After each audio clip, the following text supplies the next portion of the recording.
You're listening to the SML podcast. Now, let's not all start jerking each other off at once, all right? Just sit down and listen. And then jerk each other off. And then jerk each other off. Take it in for a bit before you let it all out. There's a new intro. Boom. Right there. Done. Cut. Print.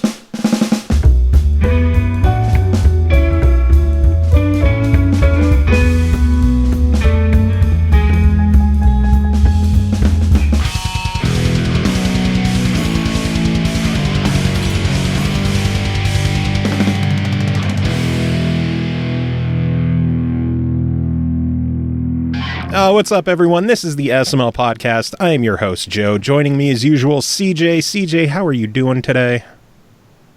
I'm tired of shit. Are you? Yeah. I don't know why. It just hit me all of a sudden. And then Xylo's hanging out in chat talking about butts. But we have a very special guest tonight on this Sunday recording of the show. Good friend of mine for years and years now. I don't even know how many years. David Autovino. David, how are you doing today? Yeah, buddy. I'm jazzed to be your own musical introduction. Somebody else uses the term jazzed. What? I thought Joe was the only one. I was trying to think of the appropriate adjective to describe, but the words I was going to say psyched. But then I decided, no, I don't want to go with psyched. And the next word that came to my mind was jizzed. And I'm like, no, that's not the word. That's probably the most accurate. Like that. What is it? It's jazzed. That's it. So the word jazzed finally came out. I don't really say jazz, though. I'll say things are jazzy. Like, he'll be like, I'll be there. I'll be ready in like 10 minutes. I'm like, jazzy. Cool. I gotta start folding that into my vocab. And that is so, like, I started using that solely because the 1UPs hated when the 1UPs were called a jazz band or jazzy. Really? So I mean, I just started using that to describe anything. Like, cool, jazzy, nice, jazzy, baby. So, Joe, yeah, I've known about you for far longer than we have actually met in person. Like, for a long time, to me, you were but mere legend. but it wasn't until I finally actually got to go to MagFest and meet you, which by now is almost, I think, 8 years ago. Yeah, it's been a while. I finally got to meet you in person. So I thought we met at one of the X Strike things up in New York.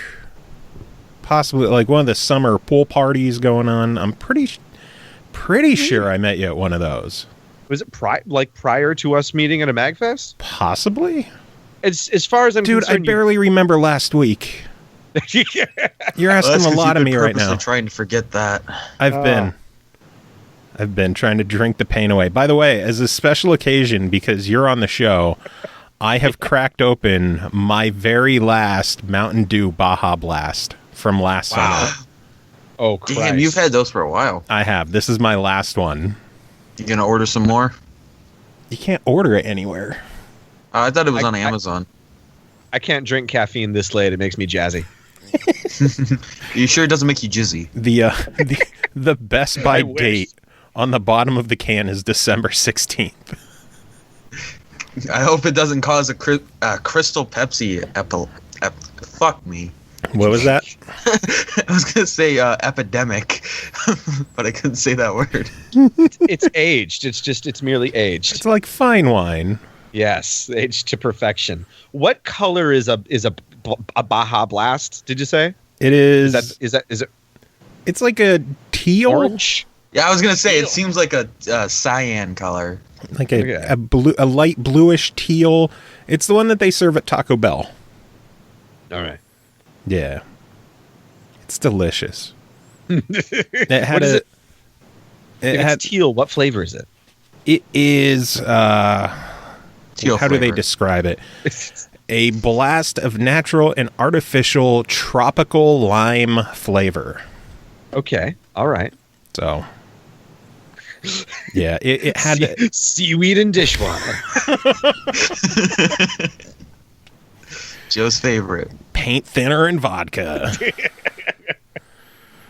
Good enough, brother. Get the job Mountain done. Dew Ruski Brew. Mountain Dew, what vodka don't. Oh man, but yeah, I have known you a long time now, and I'm thrilled to finally get you on the show. You are the second X-Striker that I have had on.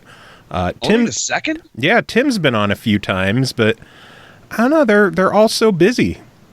And we are us Fat Gatsby / X-Strike guys have all been too busy to keep our show going on a regular basis, which really, honestly, Joe, I think is what finally is affording me this first opportunity to guest on a friend's podcast for the first time in a long time. We are dispersed. We are a dysphoria now with our good friend Weiss Cutler out in Austin, Texas, living the life. Our Ben Lathan just became a father for the first time. Yeah, had a babby. Everybody's having babbies. My 3-month-old is mercifully snoozing. I just put the 5-year-old to bed. I've got a 3-month-old sleeping one floor above me now. Maybe if she wakes up, it's all mom. Mom's gonna have to stop watching Pretty Little Liars on whatever the show is called, and something like that. So the daddy can play with the boys. Good stuff. Yeah, it's the life. But yeah, let's start with the beginning with you. All right. Let's take it back. You came into the world of nerd culture. I think my beam stream just crapped out. Yes, so. it did. Yeah. So, God damn it, Comcast, you're picking a great time. Surprisingly, the Skype call has not died yet. So yeah, still sounds good to me. Yeah, you don't sound like a robot surprising. or anything. it is a mystery of life and sound. Yeah, OBS disconnected, reconnecting. Thanks for that. But you started off. You came into the light of nerd culture as part of X-Strike Studios. Yeah. For those who don't know what X-Strike Studios is, what the hell was X-Strike Studios?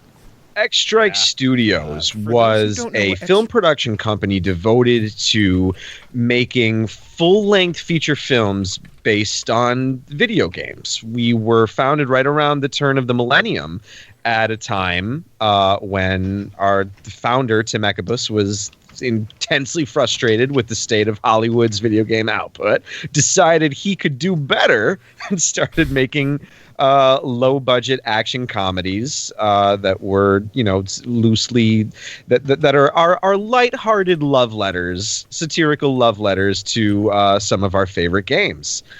I gotta pause the stream again because now I'm getting okay. That anyway, back and it's gonna trip you up. Yeah. It's like it happened like to me too, where it just refreshed and then the audio fed back through. Thanks, there, Beam. When I mute you, it just means to unmute yourself whenever. I appreciate that. So Tim and I were best friends since we were little boys, but I was the only professional actor that he knew, so he quickly roped me in. You were the only professional actor in that movie? It is so hard to tell. No, obviously. Well, Brett, our fellow, our also friend Brett Vanderbrook, is another X-Strike alum. The internet knows him as Captain S, and he is doing pretty well. Also, he's a trained stage actor guy, and he and I trade notes all the time on our acting careers and all that good shit. But yeah, for a long time that was sort of the only way that the geeky stuff that I loved and the acting training that I went to college for ever intersected. It was the only place where those two could get betwixt and make sweet love to each other. And that was the way it was for many years. That's kinky. Yeah. That's sexual. until I started doing voiceover work, and now I'm trying to make those worlds intermesh again in a much bigger way. And so in the last couple of years or two, I've been trying to get more and more video game work, and I've been doing a lot of indie game stuff. And any games we would know? So I've done promos for games people would know. I did I voiced like a YouTube ad, like a promo ad for Marvel Puzzle Quest. Oh. I did let's see, a couple of indie games. Is one called the Metronomicon, where I did 3 different characters for, which is like it's a Crypt of the Necromancer style, like rhythm RPG. Nice. Yeah. And then very recently, so the reason you asked me to come on the show, Mr. Bigwig now. Mr. Bigwig. Yeah, it's the most well-known credit I just got under my belt now is Xylo in chat knows what Metronomicon is. So yes, they're excited. thank you, man. Here I was banking on the Metronomicon being like the next big indie hit, but like I don't think it ever really took off, even though it seemed like it was a real super cool game. But I recently got to voice the Prince of Persia, which is cool as shit, by the way. Yeah, I know on Facebook a few weeks ago, you're like, I'm going to be voicing a long-running game character who's been around for years and years and years, and I am so excited about this, but I can't tell you yet. Yeah, I tried to drop a subtle hint in the comments. I said, I can't reveal who it was. It would be a mistake if I did, and I couldn't rewind time to take that one back. I was hoping someone would know, someone would guess what that meant, but I missed that. So obviously there is no proper Prince of Persia game coming out, on the release horizon imminently. The Prince is guest starring in a mobile game called Soul Hunters. It's by Lilith Games. They're a Shanghai-based company. The Prince is the second Ubisoft character that has been a playable character in the game. Ezio Auditore from Assassin's Creed was introduced to the game sometime last year. And so the Prince is their second collaboration with Ubisoft. He's based loosely on around the era of Warrior Within the Prince. So that was kind of the voice I tried to give him, and they must have liked it because they hired me to be that guy. So again, it's a mobile game. It's not like I'm not voicing like 2-hour-long cutscenes. It's maybe it's like a dozen one-liners that get repeated over and over again, probably when you purchase the Prince of Persia DLC. But just to be able to say finally, like to have that credit on my resume, that a thing that is that known feels good to me as a person who plays games. So give us a sample of your lines. Let's hear something. Well, so at first I gave them. I tried to make it really dark and sort of gritty and desperate sounding. What does he say? Like, I control time itself. So they had to send that to Ubisoft for approval, and they came back and said he sounds a little too old.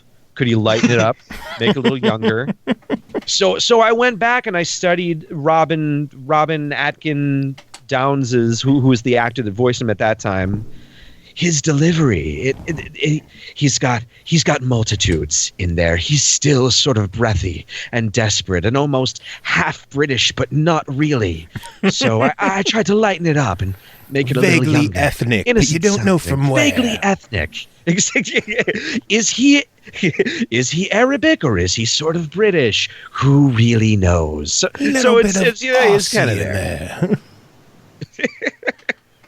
Flip a coin. Got that desperate intensity of a guy who's been through some shit, especially around that Warrior Within period. Yeah. His emo phase was rough. Yeah, there was some emo shit back then. Oh boy. Here we go, Joe. There's the robot voice. Oh, sweet. Sweet. Thanks, Comcast. Is it still doing it? No. I saw the little Skype swirl pop up of like, we're connecting.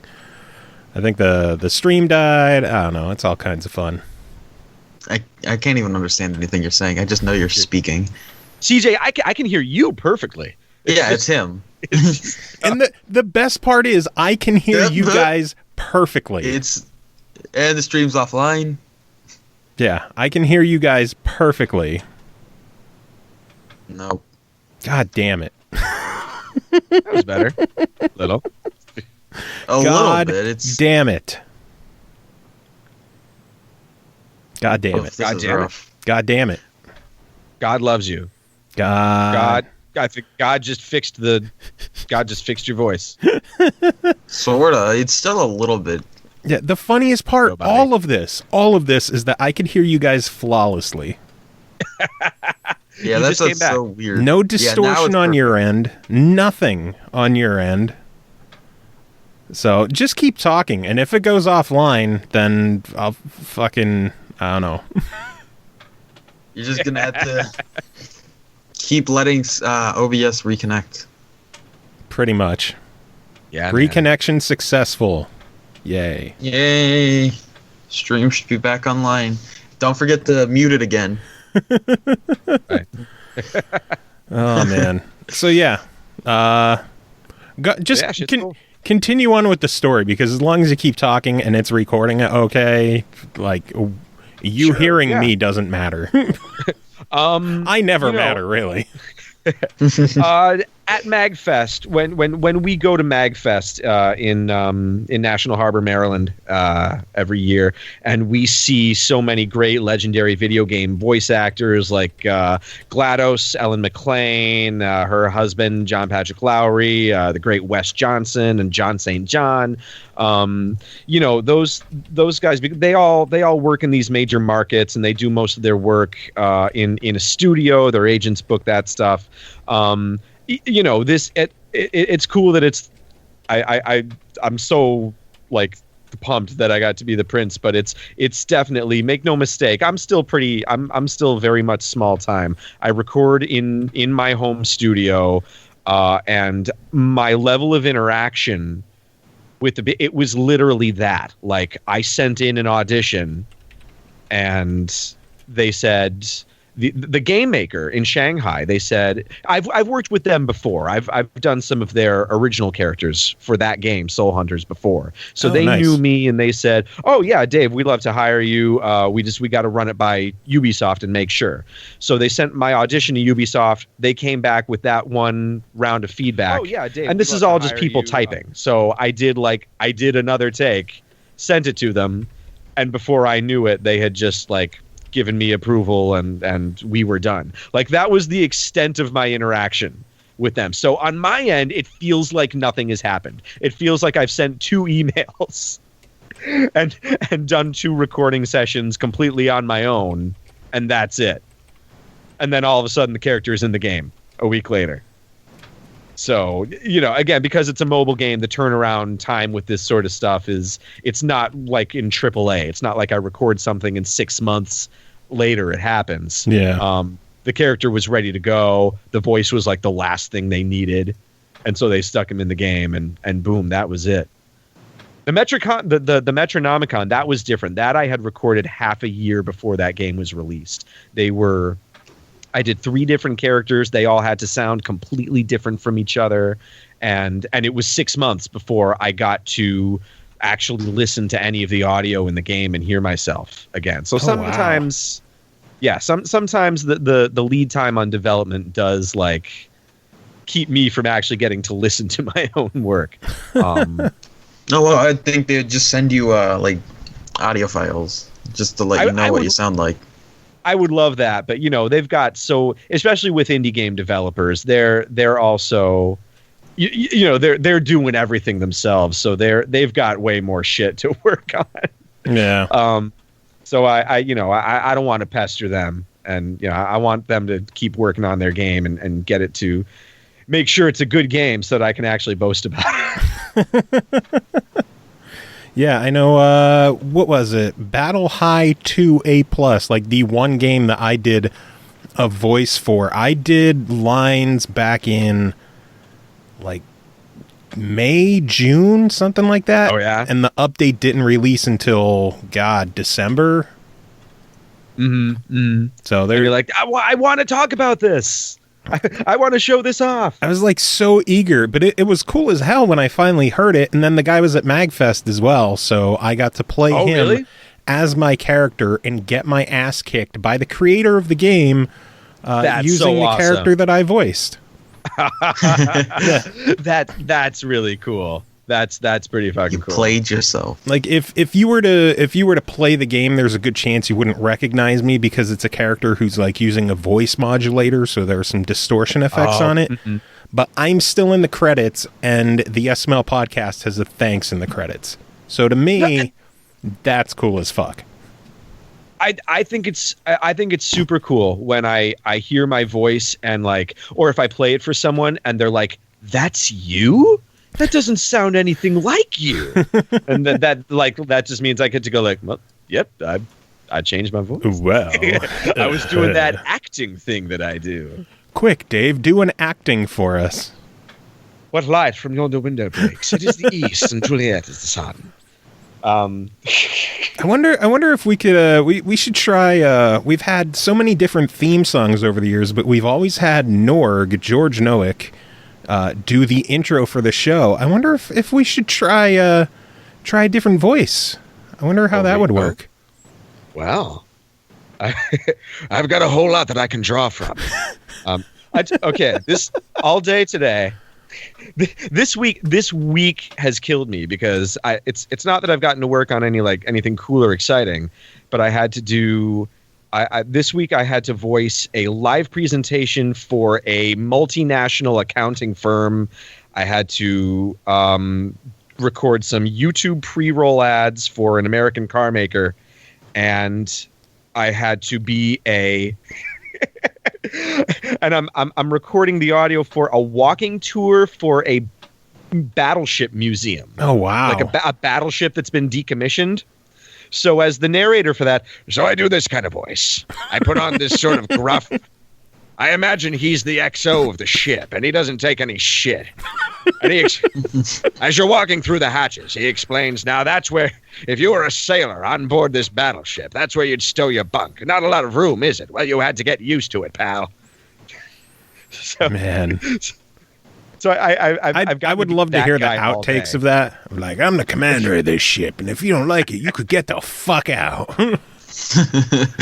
And like that accidentally makes it onto the tour. Little kids are like, "Mommy, what did he say?" Every now and then, again, because I record all this stuff in my home studio, where it's me in an empty room, and there's no one to crack jokes for. So if I'm recording it for a client that I know that I've worked for a long time, and I feel like they would appreciate a little joke, I'll record them a little extra. I'll say something funny in the voice, and I'll be like, this is where all of the enlisted sailors used to jerk each other off. If I know that that's something I can get away with. See, and still hire me. And if you said that as like the intro of the show, I would leave that in. This is the SML podcast where we jerk each other off.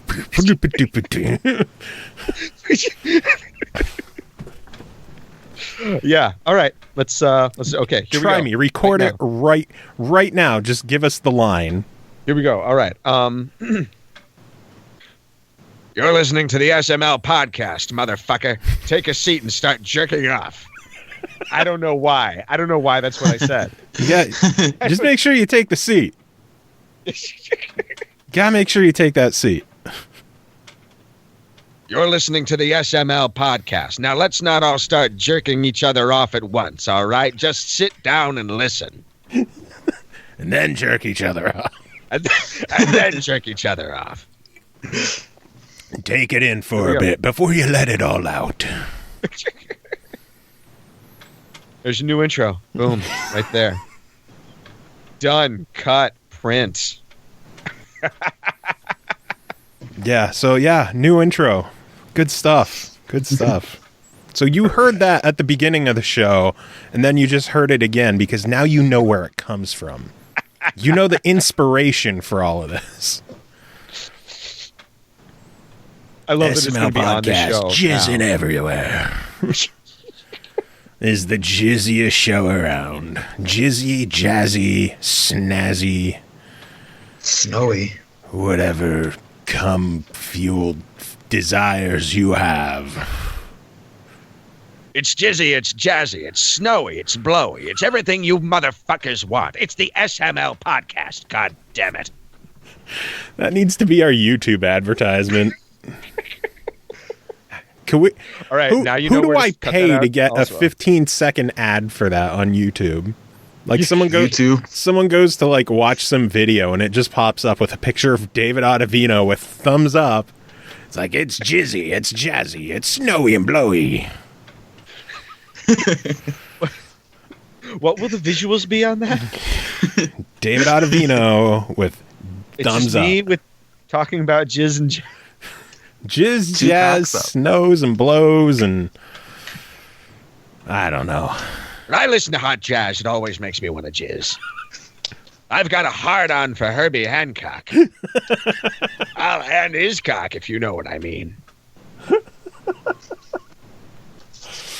Oh, my God. Dave Brubeck can blow me. Why did we wait so long to get you on the show? So that's what's going on with me. What's going on with you guys? What's new? Oh, not much. What else you want to talk about? Doing a show. Yeah. Yeah. Life. Yeah, we do a lot of these. Yeah. Too many. What sorts of games you playing? What's going on in your nerd lives? No, nerding it. What's going on in your nerd life? If people have been following the show for a while, we've been part of a True Achievements competition that we just got eliminated on. Oh, yeah, we did. Had 4,000 points myself. Can't say the same about everybody else.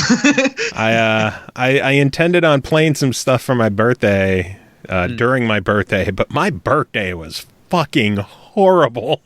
Now, when you don't get to do what you want on your birthday, that's an obvious disappointment. Bullshit. Like you should get to choose. Like unless you have to go to work or like some extraneous circumstances pop up, and you just got to be like, well, shit, that couldn't be helped. I got a flat tire and had to sit and jerk off in the car instead. Why is masturbation jerk off in the car? SML podcast when you need to come on the run. Don't forget that it's snowy and blowy outside. The weather SML outside podcast is snowy, but the jizz in your pants is a blowy. SML podcast. What is wrong with them? What the fuck is wrong with us? I don't know. Yeah, birthday, I was hoping for a good day, but, wake up, things are already I didn't sleep that well. The cats were being noisy and bitchy. It looks like my internet's starting to shit out again, so that's always fun. Are you guys Are you guys still buried under mountains of snow like I am? It's been melting pretty steadily. It's all gone over here. Oh, really? Yeah. Yeah, it's been kind of warm, so it's been melting pretty well. So that's always good. But the snow certainly didn't help with the birthday because everyone on the road that day drove like an asshole. There were like at least 4 different occasions where people were just stopped in the road. That's fun. Stopped with their 4-ways on. Like the one was a taxi who just like stopped in the middle of the road, threw the 4-ways on, parked, traffic going in both directions. Some lady got out, slowly walked across the street. Like, don't hurry or anything. It's not like this is a busy road. People are honking. Some truck was like, you know what? I'm done waiting here, and went into the other lane and tried to gun it around everybody, nearly caused a head-on collision. And then he got pissed at us. It's like, you're the dipshit who just went into oncoming traffic because you didn't want to sit here and wait for an opening. I don't know. That's crazy. The high point of the day was we went to Outback. That was good. Oh, There you go. that's fun. Good dinner. Yeah. Had a nice steak. The parfait, they sang to me, so that was fun. That's always Yeah, me, embarrassing. Ashley, my mom, my sister, and my niece. It was nice. And then my mom Lovely. got me and Ashley like a joint anniversary and joint birthday gifts, which hilariously enough were both gift cards for Outback. Did she give it to you while you were at dinner so that you could then use the gift card? Oh, she paid for dinner. She's like, no, I didn't think we were coming here for dinner. It's just ironic, really. Just like even, But boy, even do you know us. Even picking somewhere to eat was a fucking chore. It's like, well, it's your birthday, so just pick whatever you want to eat. I'm like, I don't give a shit. Like, let's just go eat somewhere. And my mom was like, well, nothing like fried or gross because I haven't been feeling well. So I'm like, all right, what about Friendly's? Is that good? And then she's like, well, I was thinking somewhere fancier and somewhere special. And then my sister was like, ooh, how about Five Guys? And everyone was on board for Five Guys. And then my mom was like, no, I'm not feeling that great. I don't want to do greasy burgers. And then my mom was the one who suggested Outback, and Ashley fucking loves Outback. So I'm like, yeah, sure, that's fine. And then Ashley's like, I'm not really hungry enough for Outback. Jesus Christ! It's so stupid. Didn't they just say a minute ago that it's like, you can choose, it's your birthday?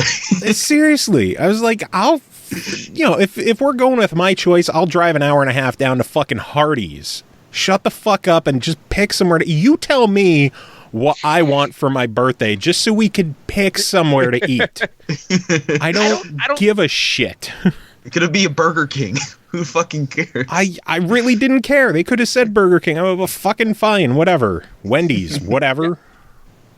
I don't like the onus of having to choose what to do on my birthday to be on me necessarily, because like I don't want you. All I really want to do is sit on the couch in my underwear and do jack shit. Like if you're asking me what I want to do, you're assuming that I want to do something with you. I want to sit in my underwear and jerk off to the SML podcast. Oh, I'm completely the opposite. I'm like, on my birthday, I want all the fucking choices. It's like, I don't get choices very often for that shit, so I want my damn choice on my birthday. Yeah, but I feel guilty about choosing the thing that is like, because when my wife says, we can do anything you want today, we could all go out together, and I'm like, you want anything you want, honey. We can listen to the SML podcast. No one does that. Why would someone want to do that? No one wants to do that.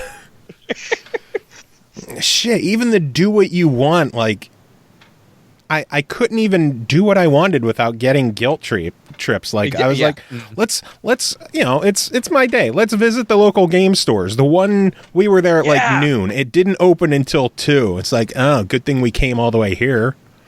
I was like, fucking sorry. How go to another one and there's like, I don't mind R-rated movies, like they're playing White Men Can't Jump, but when there's like kids around and loudly during the day in a video game store, like, do you need to play that movie? Come on, think. So there's little kids in there. It's like, motherfucker, you can't fuck with me, right?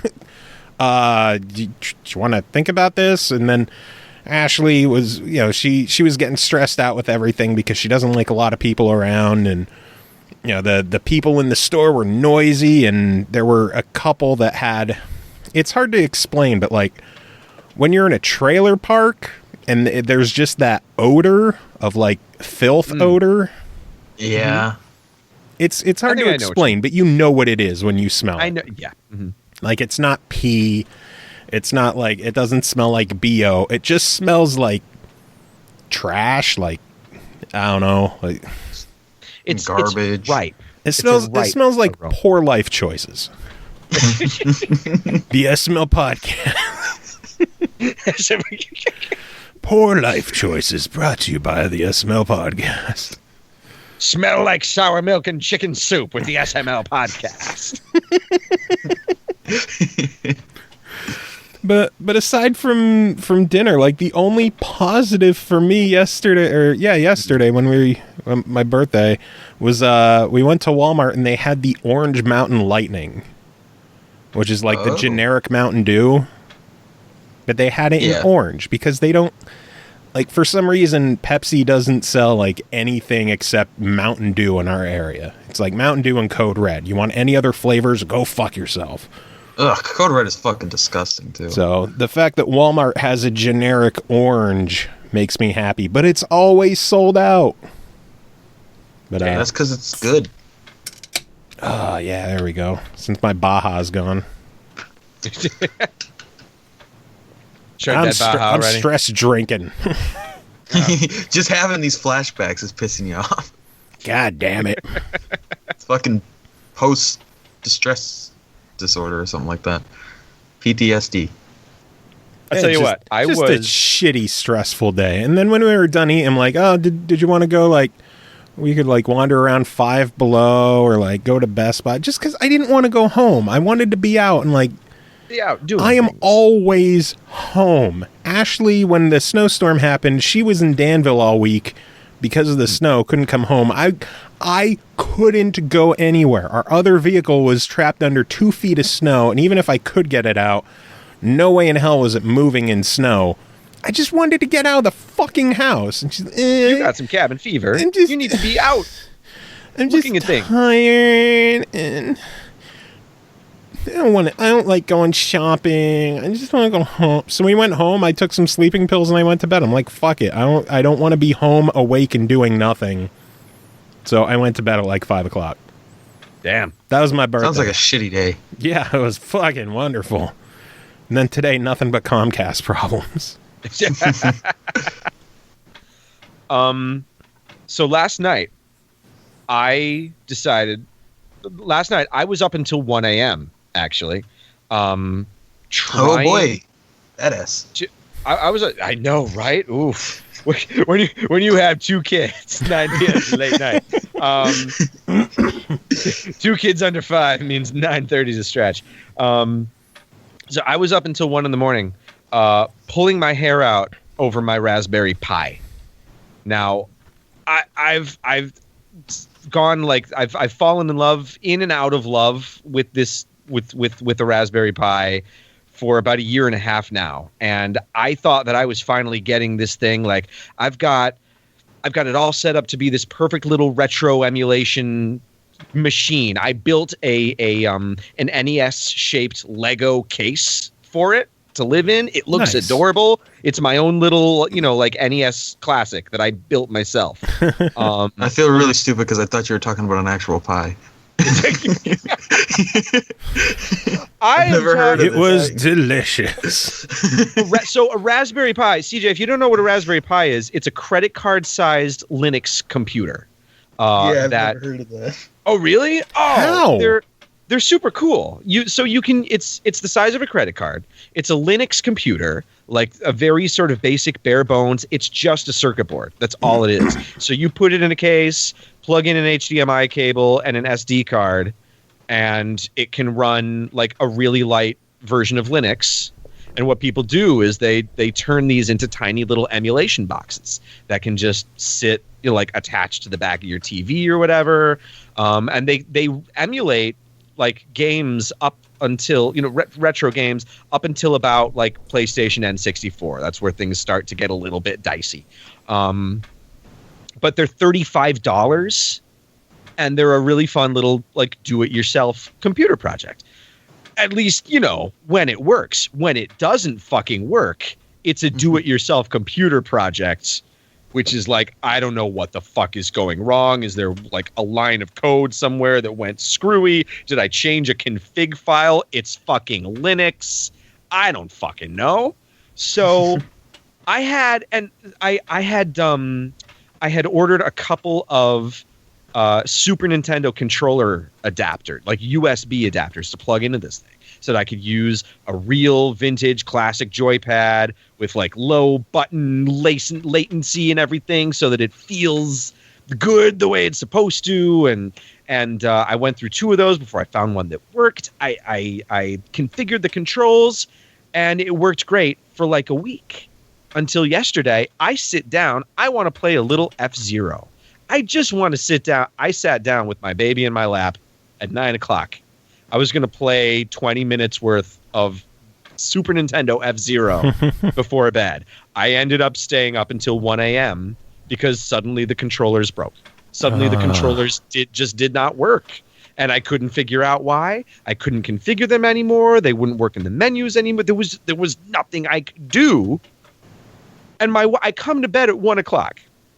And my wife is like, "Why are you up so late?" And I said, "Ugh, the controllers don't work. I was trying to fix the controllers." And she says, "That sounds like a lot of fun." Fuck you! I know that she's teasing me for being like, Dave, you spend more time dicking around with your toys than you do actually playing video games. So I had to tell her. I went them like, "No, honey, my goal was to enjoy myself.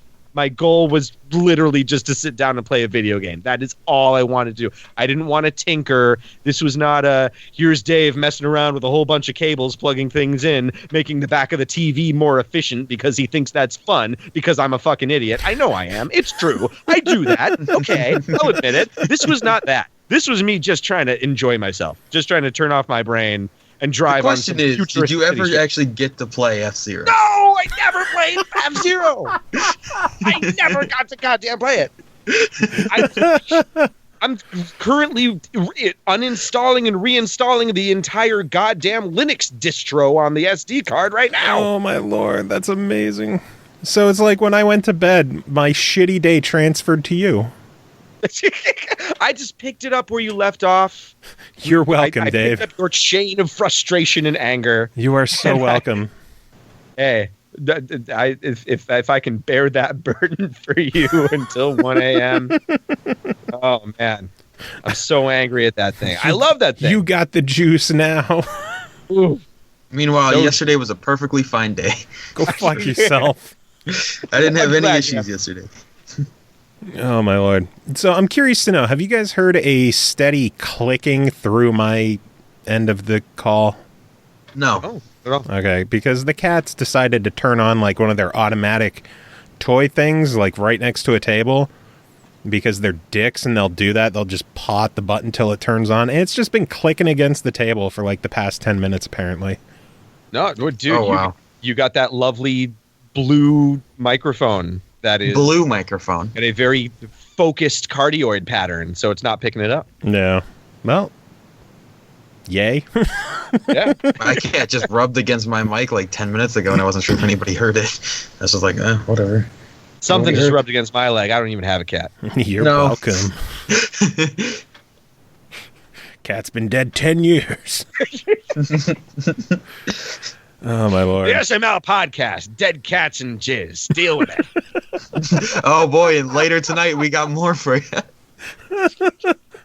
Oh, my God. Some of the two of the reviews we have later on tonight, shockingly, we recorded already and we edit this shit together. Surprising, I know. We try to make it work, but I don't know. I hope you guys are okay talking about a game with baby raping, because that's a thing. Tell me more. You'll have to as a listen parent to the with review. very young children, I'm excited. So was our reviewer.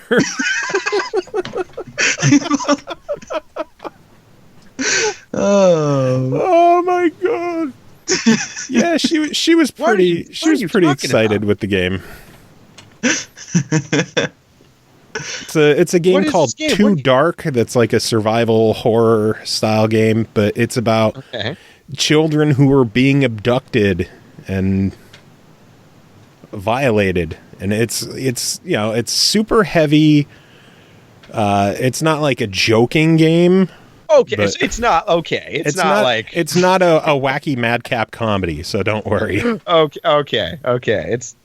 treating the subject matter with the gravity it deserves. Yeah, no, Somewhat, it's not like how somewhat. we were making jokes. Like, no.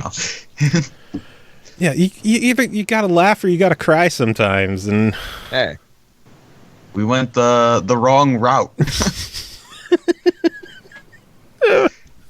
oh, we're still going the wrong route. I guess Everything you technically say we're just makes it funnier. we're preemptively going the wrong route. I don't know. Yeah, because they haven't heard that until later. Yeah. Surprise.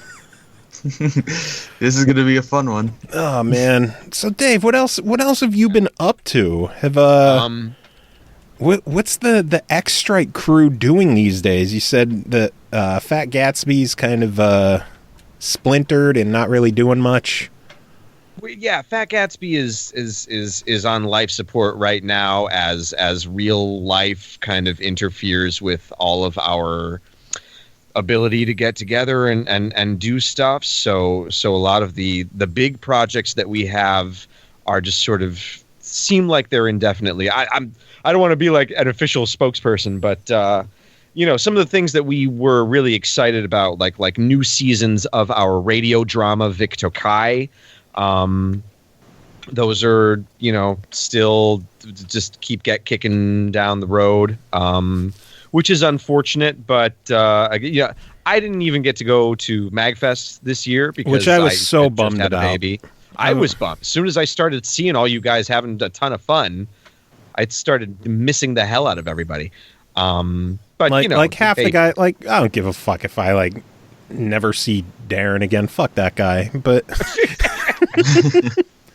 but yeah, I was so bummed when you weren't there. By the way, Darren looked hot this year, dressed up as a girl.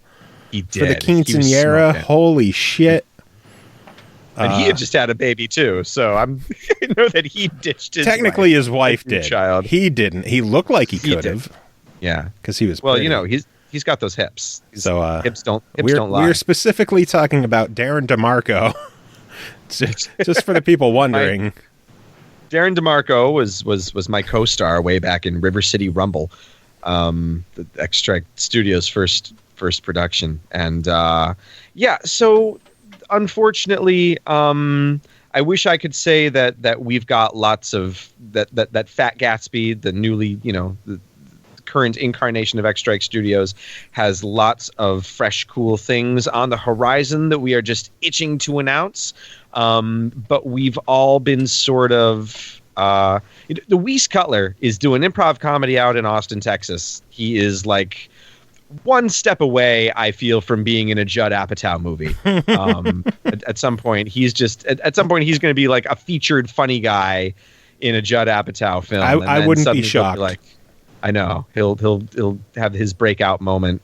Ben Lathan, who handles most of our website stuff, he became a father within the past week. So who knows what the fuck his life is going to be right now. I think we're all happy and fairly content as it is. Tim and I have been trying to keep some podcasts going, playing some retro games, that's why I wish I had that Raspberry Pi up and running so that I could just enjoy retro games. I've been playing a lot of video games with my daughter. That's what I've been doing most of all. She's 5 and she knows her way around a full-size video game controller, finally. So she and I sit down. For the short time that my controllers worked, we dug back and we played through a whole bunch of 16-bit, 8 and 16-bit Disney platformers. Nice. Like we tried out both versions of Aladdin, the Sega and Capcom flavors. We tried out Tailspin on the NES, 2 Little Mermaid games, Chip and Dale's Rescue Rangers. Do you have either of the newer consoles? Yeah. So I have a PS4. You don't have an Xbox One to play with Joe? I don't. How could you? You guys are like best friends, from what I can tell. I've got the whole Sony ecosystem. I know that Sony has burned you, Joe. You son of a so bitch. I cannot blame you for the way that you feel about it. Certainly, if I had an experience as bad as you had, with a PS4. I would feel the same way. Absolutely. I'd spend every day fingers crossed that nothing's going to crap out on me. Yeah. But I do love, just this past year, I got a PS4 and a Vita. And I really do love how they interact. Oh, Vita's awesome. I love my Vita.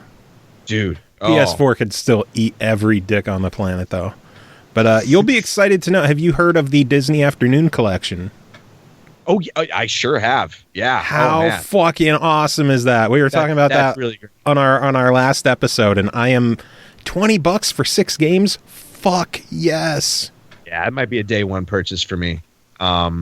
If only because DuckTales 2 and Chippendale 2, I mean, those are collector's items. To have those in purchasable form that's amazing. I'm impressed that Capcom went the extra mile and, reacquired the licenses to re-release those games digitally. Yeah. Well, I guess working with Disney with Marvel vs. Capcom, they're like, since we're doing a new Marvel vs. Capcom, what about we, bring back some of these NES games that people like? That's a good point. I'm sure, it's those relationships are so crazy. Those hey, I know a guy over in the IP department, and if we can work with him, and hey, as long as we've been talking about doing this game, let's talk about doing another game. Yeah. It's so funny how that stuff happens. I love it. But yeah, I'm super pumped that this game. I'm super pumped that Frank Cifaldi is handling the the preservation of it, because the Mega Man Anniversary Collection that he did, was a flawless recreation with no emulation issues. So and that was the team at Other Ocean who worked on that. Mike Micah, Adam Rippon, Bob Baffy. We've had all those guys on the show. Word. Yeah. Adam Rippon was on our last episode, and he was saying that it's like his UI from the Dragon Fantasy games that's powering the Disney Afternoon Collection, which I can't wait to see. Like that, I'm so excited for him. That's really cool. Yeah. It's so crazy that I know people who worked on these amazing games. It's weird, isn't it? Yeah. It's cool. I remember Mike Micah being on the show before the Mega Man Collection was unveiled, and he's like, "Oh, you're gonna lose your mind when you hear what we're working on." And then it came out, the Mega Man Collection, and a Mega Man, a gold Mega Man amiibo with the 3DS version of the game. He knew that I would lose my mind about that, and he was right. Shocker. Mm-hmm. So, yeah, I know people, and it's cool. Nice. So yeah, I've been Disney Afternoon Collection looks tits. Yeah, I'm super excited about that. So my daughter plays Disney Infinity, and she has a sizable collection of Disney Infinity figures. And, my condolences. I was we play both Disney Infinity and Skylanders. And while Skylanders... Now, Skylanders is a halfway decent, very simplified Diablo-style hack and slash. Skylanders is a perfectly competent video game. Yeah. Whereas Disney Infinity is this sort of janky sandbox that tries to be a 3D platformer and a racing construction set and just everything, and doesn't do any one thing particularly well. But the latest version has a lot of Star Wars stuff in it. They had Ninja Theory, the makers of Heavenly Sword, DMC. And DMC. Punch up the combat a little bit in this edition, so it feels tighter. It's kind of the next best thing. It might be the best Force Awakens video game there is out there. The space combat's halfway decent. So we've been having fun with that as she learns the magic and lore behind Star Wars. Finally, for this, it's weird to finally have a kid that is old enough that she said to me at dinner the other night, "Daddy, tell me the whole story of Star Wars." That would take hours. I know. It was dinner time. You 7 hours later, "Daddy, could you shut up?" I don't even know where to begin either. Where do you start? A long, long time ago in a galaxy far away. Where the fuck else do you start?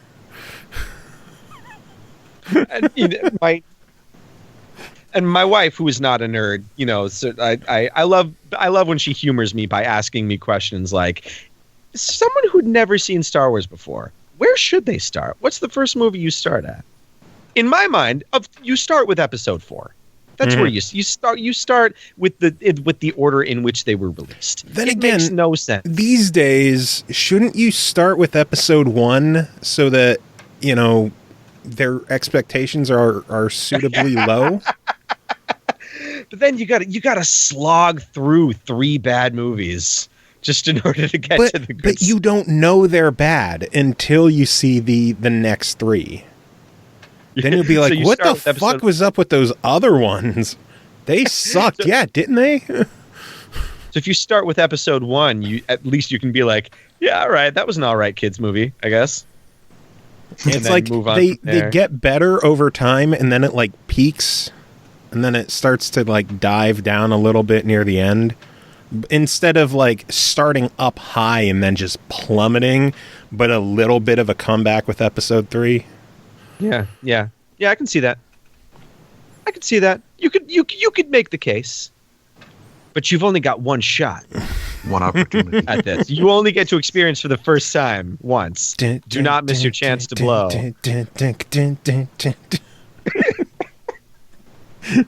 His palms are sweaty already. Mom's spaghetti. The SML podcast. Snowing and blowing.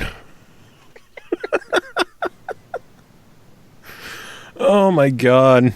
I don't know, man. Shit's cray. Man, I have missed you. It's you, brother. It's been way too long. Dude. Yeah, I now that by the next MagFest that rolls around, my child will no longer be an infant. She'll merely be screaming, babbling toddler, which will probably be more work, but I will feel more comfortable leaving my wife behind anyway. So that'll be good. So I can come and party again. Come. The SML podcast. It's all about the cum. Buckets of cum on the SML podcast. What can I do? What do you want me to say to make you come, huh? And what do I have to say? I felt so bad you couldn't make it because for the first time ever, Ashley was at MagFest. Really? Yeah. Oh, man. I have no idea if she's open to ever going again, but she was there for one of them. Did it wreck her? Possibly. After one, did she vow? She's like, fuck all this shit. We're getting divorced. This is what you've been doing the last 13 years or however long? I'm like, are you sure you want to support me, hun? Okay, we're not getting divorced. I still hate you, though. I'm a cripple, God damn it. My wife asked me if I was going to take our girls to MagFest someday. And I thought, someday, I guess. It's a long trip. If it wasn't a long trip, yeah, of course, sure. I'd love to take them to MagFest. They would love it. They'd have a ball. Where are you at now in New York? Are you still in Buffalo area? So I'm in Rochester, which is it's halfway between Buffalo and Syracuse. It's between the two upstate New York cities that have sports teams that people know. We're the big city that has no sports team. But I don't know. Eastman Kodak was founded here. That's our city's big claim to fame. Jell-O was invented here. How about that? Nice. How about that? Nice. Yeah, Rochester, New York. Oh, it's also the Mormon religion was founded here. So Congrats. We've got that, I guess. Yeah, I know. We get a shout out in the musical The Book of Mormon. Oh, nice. Yeah. So that's about all we got. Have you performed in the Book of Mormon? I know you've done a lot of stage work. Oh gosh, I would love to. It's one of the I don't do these days.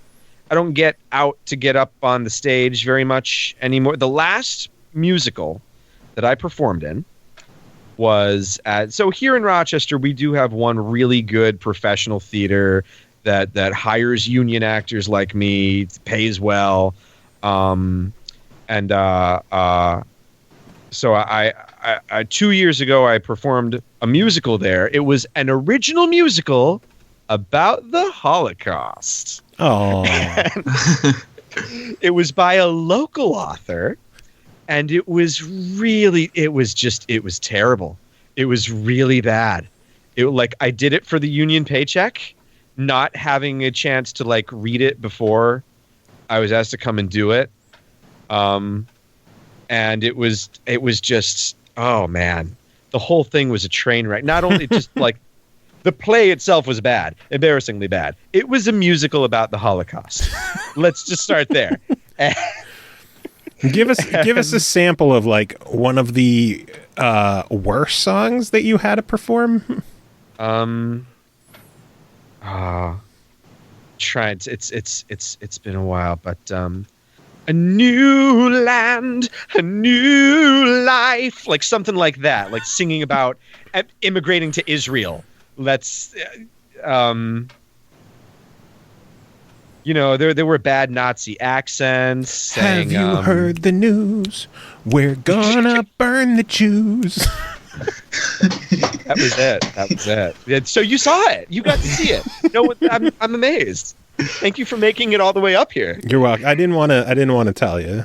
I wanted you to just, let your performance speak for itself instead of trying to impress me. Thank you. Our show's been canceled, by the way. Oh my god. Yeah, but the Book of Mormon, that kind of musical is. I'll tell you. You know what? I've been doing musicals for 15 years professionally. It's part of my job. I fucking hate musicals. Musicals are dumb. Musicals are terrible. I like the Book of Mormon. The Book of Mormon was really fucking funny, obviously. And I know everyone is super hype about Hamilton, and it's easy to be like, why are people crazy about Hamilton? But Hamilton happens to be really fucking good. But outside of like a couple big exceptions, musicals are stupid, and the show won't go well with the censors. Xylo says in the good chat. Thing we don't have any censors. Can you imagine like if we worked for a bigger site and they had to hear this episode before they approved it to go up? Oh, we'd be so fucked. We'd have to cut this entire interview and then just put up the reviews and be done. Just I thought one you had long a guest bleep. prepared this week. Well, you see, between the jizz talk and the Jew talk, what sorts of sponsors wouldn't care about that? Who could we get to sponsor this show? Fat Gatsby. Sponsored by Fat Gatsby. Fat Gatsby, we don't give a fuck. Say what you want. I don't care. Fat Gatsby, we support the SML, whatever they are. The Sensual Masturbation Lounge podcast. Man, you should have entered when we were doing our SML contests. Were you searching for a new acronym? Like a new acronym meaning? Yeah. Oh man, I could have had the Super Mario lovers. Oh, like we haven't had something along those lines. We've actually done Lobo. 2 SML contests over the years. Yeah.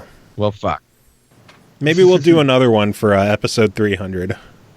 What were the winners in the previous? The first one, the winner was Someone Might Listen. Oh, yeah. That's what I assumed that it was always called. Well, when it started off, it was small, medium, large. Oh. And I was large because I am large. And then the most recent winner is Scoring More Laughs. Okay. All right. Although I've dabbled with when people ask, I always like to mention that I think a more accurate one is Scoring Mild Laughter. I mean, let's not go crazy. Humor. I always liked Someone Might Listen because there's something there's a good like self-deprecating like it's funny. It's funny. In my eyes, it will always be Someone Might Listen. I mean, we have a handful of listeners now, but there's always still that chance that someone might. Yeah. They might click on the link and listen to like 10 minutes of it and be like, too much jizz talk. Not Way enough too much. jizz talk. That's the other people. That's, it is really tough to strike the perfect balance of how much semen to discuss on the podcast. That's tough. You can't make a podcast without semen. Every podcast has to have some. Man, I mean, Ira Glass. It's a sticky situation when you think about it. Oh, baby. Come on, you didn't expect that? It's hard for me to believe. You're blowing me away with this. Oh, guys. So what else is new? What else is good? What else is going on? I can't wait until we go on to like our official game reviews now, and I like link people to the show. It's like, yeah, you're on after our interview, and they sit there like, ooh, I wonder what kind of topics are in this interview before our game review. Come. We're gonna talk about Leave the Nest, a bird and arm flapping PSVR game. Come. We have a puzzle game called Death Squared. Come. These are the games? Yeah. Yes. You're. Those are the real games. Yeah. Tell me. Wait, you've got a PSVR game? What are you playing it on then? My PlayStation PSVR. VR? I mean, I still have a PS4. I just fucking hate the thing. Oh, I didn't know that you still had one. Yeah. I'm on my 7th. Seriously? It's my 7th. Jesus. Yeah. I didn't know that. Yeah. I thought you went through like 2 or 3 tops. No. 7? That's insane. Yeah. I went through 3 in a 1-month period.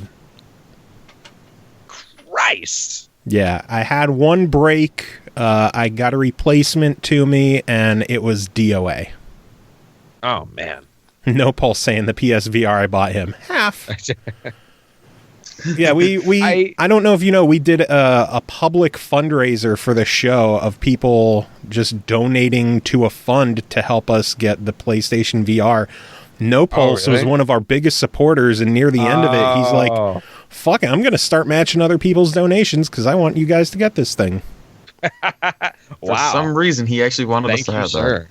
So what's it like? I hear that so is your PS4 a Pro or is it just a regular? Okay. So I started off with just a regular PS4 while using it. The Pro, it could help with some better frame rate in some of the busier games or crisper visuals. It's not mandatory, clearly, but I think the biggest thing holding back the PS4 Pro is the camera. Really? Yeah, because it just uses the shitty you mean the $60. PSVR? Huh? What you did said I the say? PS4 Pro. I was like, what? The biggest thing holding back the PSVR is the camera. Oh, okay. My bad. Okay. Mm-hmm. Yeah. Too much talking. Because it relies on that for tracking. I have cum on the brain. Your brain is just fully loaded right now. Yeah. SML podcast. Come on our brains.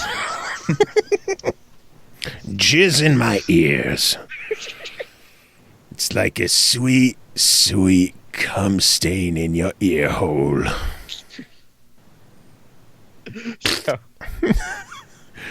But yeah, the biggest problem I think with the PSVR is the camera, because it just uses the shitty $60 PlayStation Eye.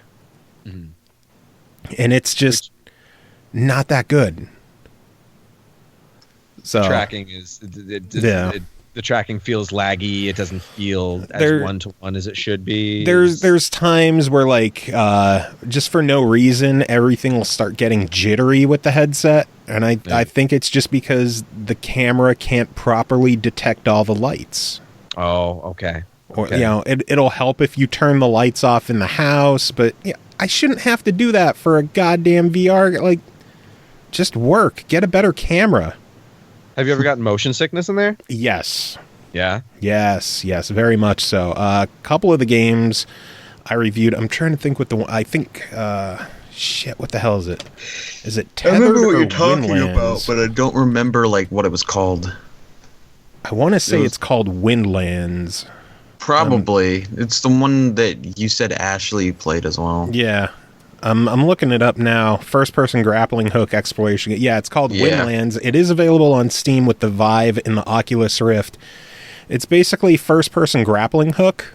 Okay. Swinging around and exploring. And holy shit. Yeah. The first time that you jump in that game, because you have like a superpower jump, because, you know, you're a superpower. The first time that you jump in that game, your stomach goes flying. Oh, I could play it for like 5 minutes before I had to stop, but I loved it. It was so goddamn cool. Well, okay, that leads to, I think, my big question. As I've never tried any VR headsets yet, so my big question is, have you played a game, or at least one game, that is definitely like improved by that display interface? Or are most of them you play them and you'd be like, this would be a better game experience if it were on a traditional display? No, I think most of the games I've played on VR, like, they could be done without it, but it would lose a lot. Okay, that's good. That's encouraging. Like, on one of last week's shows, we covered the game Dying Reborn, which is a first-person, like, puzzle adventure game on PS4 and Vita, and they have a 3-chapter version. Normally the game is 6, but they have a 3-chapter version on VR, which strips away some of the story elements, clearly only half the chapters, jumbles up the puzzles a bit, but it's like a completely separate experience, and it just has a more immersive feeling to it. Okay. Yeah, that's cool. Again, it's a game clearly that could be done without the VR. It's just a whole different experience. It's very tough to explain. Like, it's just, I never really got VR until I tried it on, and the first time you put that headset on and you're just looking around, it's trippy. It is so cool. You should come try it sometime. Yeah, dude. I wonder how long a drive it is from where are you at? Syracuse? You're not Syracuse. Rochester. It's probably like between 4 to 6 hours. That's you to most places. Just to get to the bottom of New York, because we're at the very top of New York State, basically. Yeah. Right up against Lake Ontario. So to get to the bottom of the state is like 3.5 hours. The Google's is claiming 3 hours, 47 minutes. Wow, that's not so bad. So I think it's time for a road trip, buddy.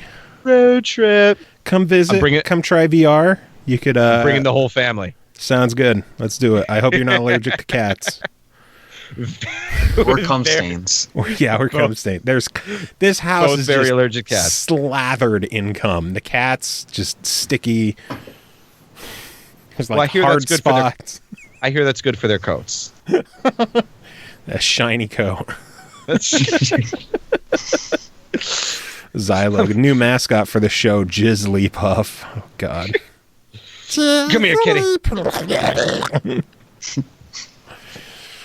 Oh, my God.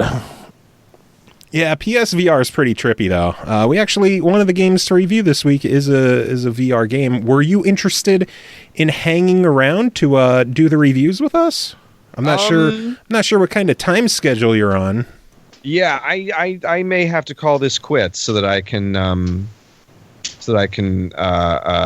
go to sleep. Totally understand. But yeah, if dude, thank you so much for having me on. This has been a blast. Anytime, please, anytime. Come back soon. I know. Come back soon. I've filled up an entire box of tissues over here during the time that we've been talking. Mail them. We'll do giveaway. Write us in why you want his cum. CJ, lovely to meet you virtually across the internet. Thanks again for having me on, guys. This has been a treat. And I hope I get to come back on soon. Absolutely. Do you have any final words to end your segment on the show? Yeah, I guess I'll plug a couple of things if I can. Soul Hunters by Lilith Games is free to play on iOS and Android. The Prince of Persia is a paid download. He's a DLC playable character in that game. Buy the Metronomicon on Steam, because that was a really funny script to record. Are you going to be in the sequel? I have not been contacted about those. Don't buy the Metronomic. Fuck them. So, Jesus. And yeah, I think that's all I've been working on lately. And go visit the Battleship North Carolina. Go visit the Battleship North Carolina. Don't come while you're on the tour. They're gonna fire me. All right, guys. Good talking to you. Have yourself a good night, David. Oh, God damn it, CJ. I had to get one more in. Oh man, I love that guy. I am so glad that he came on the show. I've been bugging him for a while to come on. He's one of my favorite guys from the X Strike crew, and just I'm so glad he came on. So it was a lot of fun jizz talking. Yeah, a lot of jizz, tons of jizz. And speaking of jizz, it's time for our reviews. There was no news this week. Huh? Nothing real. It's a Monday show or Tuesday show, whatever day this is up. We don't really do news then. I guess. I mean, there isn't really any news anyway. News is Thursdays. God damn it, CJ. You'd think you'd learn this by now. We've done news in the past on the Not much. Like, only if it's something big. Breaking news. CJ's a fucking idiot. Breaking news. Nothing. Jizz. Let us kick off our reviews, because we have a handful of them. Since we talked about VR, let's get right to this one. It's called Leave the Nest, developed and published by Kaio Interactive. It released March 14th on PlayStation VR for $12.99. Also available on Steam for the Vive for $9.99. A high-octane, high-flying, fast-dodging, gentle gliding, quick ducking, manic swooping, and occasionally crashing game that redefines the word addictive. This is basically like a first-person runner game. Like, imagine something like Temple Run. Yeah. But you're a bird and you're flying. That's cool. There are 3 distinct lanes that you depending on the control scheme. We'll start off discussing it with the Move controllers, because that's how it's basically meant to be played. You switch between the 2 or the 3 lanes by using the triggers on the Move controller. You flap your arms to flap higher, or you let go to start going lower. You can hold the thumb button, like the Move button, whatever the fuck button they call it, to do a dive, and you basically flap around collecting coins. They have various power-ups, like a magnet that sucks in all the coins, or a stopwatch that slows down time, a shield that helps protect you from a hit. You collect the coins and go as far as you can. As you progress further in the game, it'll throw different obstacles at you. A lot of it based on the bird that you choose, because there's a handful of different birds that you can unlock by completing challenges. Just like those auto runners, like collect X many coins or survive X many sections, stuff like that. You unlock new birds. There's even like a bat you can unlock, which I thought was cool, that you fly through a fucking graveyard in. Nice. That's pretty cool.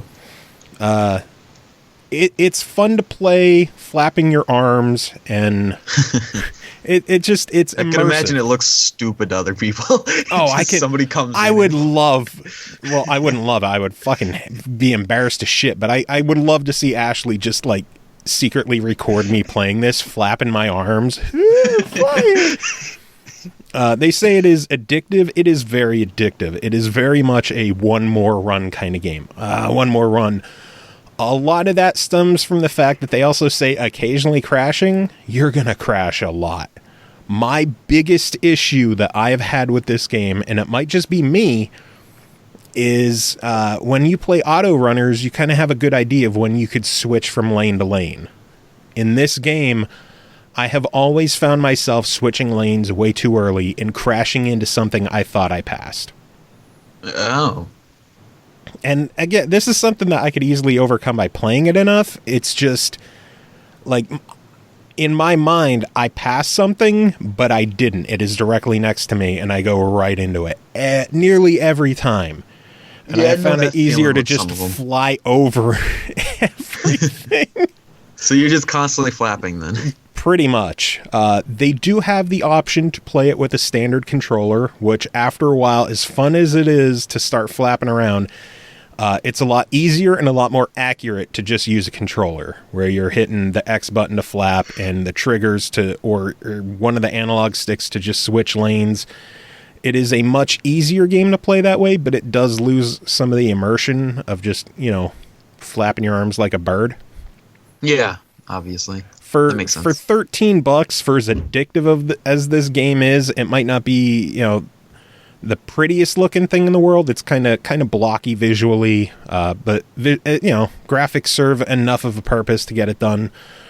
I did not experience any sense of motion sickness at all. That's surprising, and coming from you. You're moving at a fairly steady pace. So I was pleasantly surprised that I had no motion sickness at all, which in my eyes is a huge plus. I don't know if it's because I started off with the arm flapping and it kind of built up I got acclimated to the game, but the fact that there was zero motion sickness for me is a huge positive. Again, $13 for how addictive it is, despite the fact that I crashed a lot. I got to give it a buy. It's just fun. That's awesome. You're always going to want to do another run. So, yeah, good stuff. Any questions? Bird? No, that's the word. That's a throwback. All right, next game to talk about. We're kind of revisiting this one. Is called Slime Son, developed by Fabraz, published by Headup Games. Does this thing even have a release date yet? I know it's still April. Still listed April 7th. April 7th. Ooh. So at this point, it's almost just a real review. I'm going to update this. It releases April 7th. 2018. No, 2017. And still no price. No price yet, which is gonna complicate the review a little bit, but yeah, whatever. Slime Son was minding his own business when suddenly a giant worm appeared and gobbled him up. Deep within the worm's belly, Slime Son has to face a decision: be digested by the incoming wall of stomach acid, or jump, slide, and slime his way through the worm and back out its mouth. CJ, revisit the game. What do you think now that you got a controller to work? Well, originally I played a few levels and I wasn't enjoying it as much because the controller wouldn't work for me for some reason. Today I got on it and I was like, let's give this another try, and it just, for some reason, worked. I don't know why it didn't work the last time. It doesn't make any sense to me. I guess there was a patch or something, but my controller worked this time. And this game is way better with a controller. Yeah. Like I said before, Slime Sand is a platformer all about speed. The goal is to make it to the end of each level as quickly as possible. The platforming in this game is quick. You can jump, dash, and slime, which means you can go through green blocks and items. And sometimes those blocks and items are stopping you from progressing, and other times they are just enemies that you can go through. It took a bit of getting used to this game, but once I got into it, I was really enjoying it. The controls on the controller are actually very intuitive, and as soon as you learn it, you can speed run these levels pretty easily. At least at the beginning. Towards a little bit into the game, like the end of World 1, I was starting to struggle a little bit with. I never made a single trophy time, but I think those trophy times are set up as extreme speed run challenges. Yeah. They're not going to be the average time that you make it. And unlike other games, I would say unlike other games, but the mixture of games either have it where the timer resets when you die, so that it's a fresh run of the level every time. This game's not like that. This game is if you die, it counts all the time that you wasted in that last level.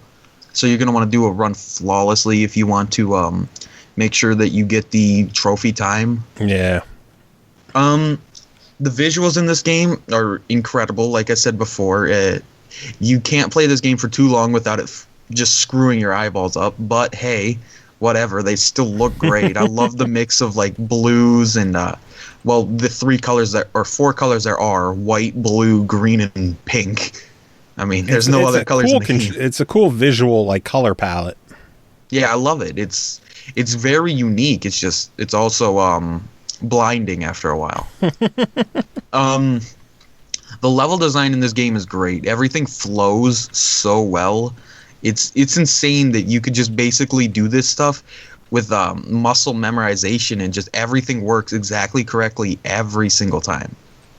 Like there's no fussing about with like something didn't work exactly how it was supposed to.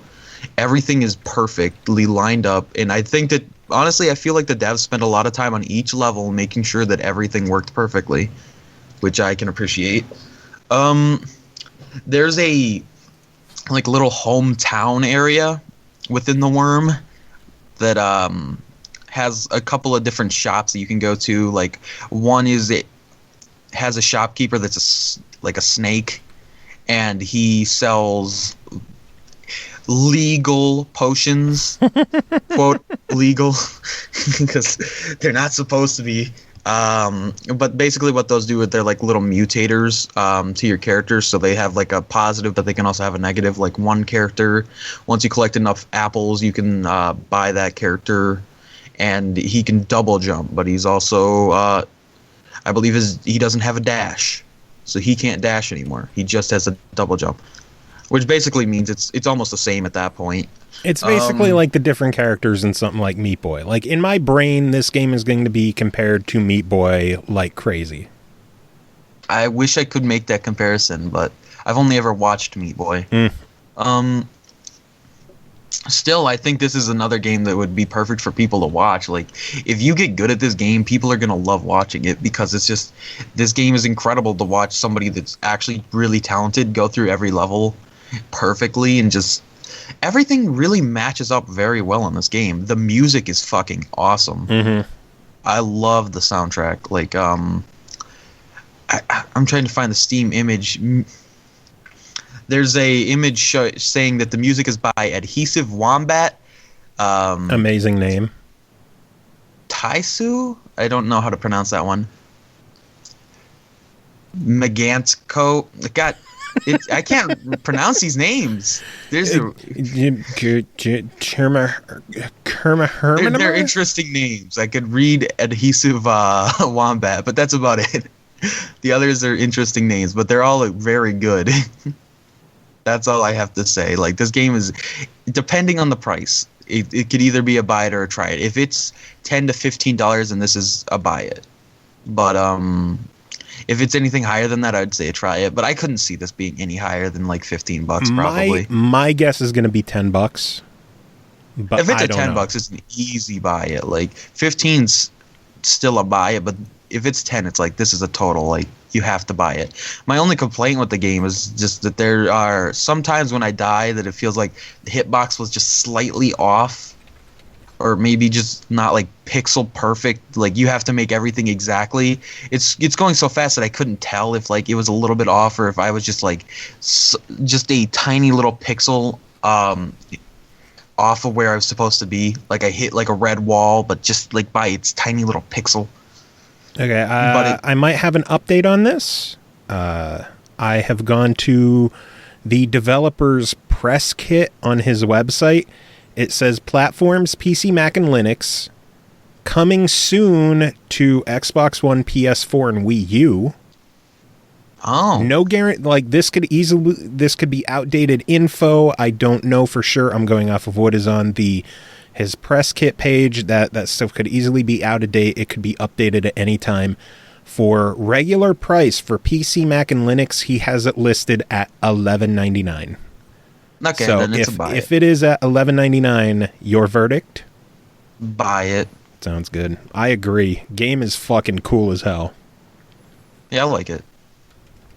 All right. I'm glad I was able to actually play it. Yeah, me too. Because you bitched about it, couldn't get it to work, and I talked to the dev, and he's like, here's another key, you try it. And I'm like, I have no problems with it. CJ's an idiot.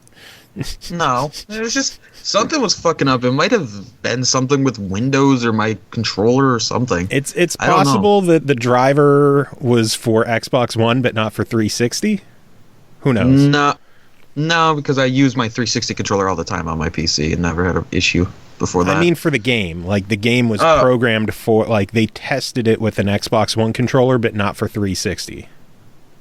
I mean, possibly. The dev had told me that it should work with 360 controllers when I was talking to him, but who knows? I don't know. Hey, the beauty of computers. Anyway, next game to talk about is called Death Squared, developed and published by SMG Studio. It released March 14th on Xbox One, PS4, and Steam for $19.99. I love the fact that this is their description for the game. Does anyone actually read these descriptions? They do, and there's someone reading right now? Well, in that case, Death Squared is a cooperative puzzle game for 1, 2, or 4 players, best enjoyed with loved ones who don't mind a little arguing for the greater good. Prove your teamwork skills in Death Squared as you solve puzzles together or die trying. We've gone through a handful of cube-style puzzle games, and this is a more sadistic and friendship-destroying version of said style games, basically. Depending on the mode you play, you'll start with either 2 or 4 colored cubes on the board. You have to move them to their respective goals. Single player, 1 cube is on each thumbstick, which you will confuse all the time, and it will fuck you up all the time. 2 player, each player controls 1 cube.